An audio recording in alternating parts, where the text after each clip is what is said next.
Dami pa ma. Tapos, pag-style na lang. Ay, style mo.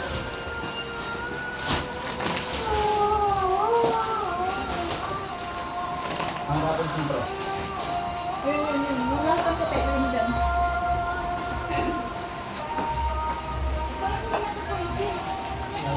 Placement mo na lang yan. O, lagyan mo na lang dun. Pag tabi mo kasi kita mo ng ganyan kasi nanghihingi ng mga kaso. Ang dami niya.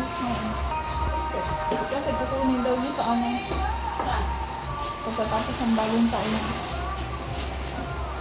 Sino? Yung hipag ko ba? Ano? Basahan ko sila. Sama na lang. Hindi dadaling ka pauwi. Ha? Dadaling ka pauwi. Hindi!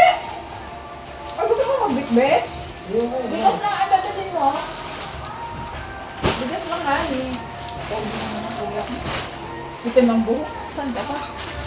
Ma, binubola mo na naman ako. Siyempre, alam kita eh. Sama ka na dito, mahal sa rapos. Sa akin, kaya yan. Ang buhok mo dyan. Pero mga dito lahat. Mabuhan. Alam mo yung bag ko, nilagyan ko ng maroon kasi kita yung Durex eh. Kasi ang kumakagabi. Lomo, sarap. Kaya pumunta ako ng... Ay, ito ang kaganda-gandang bitbitin, no? Hindi kasi, Patyala. hanggang ano lang ako, Tiana. Ano? Hanggang ganito lang mga... Social masyado.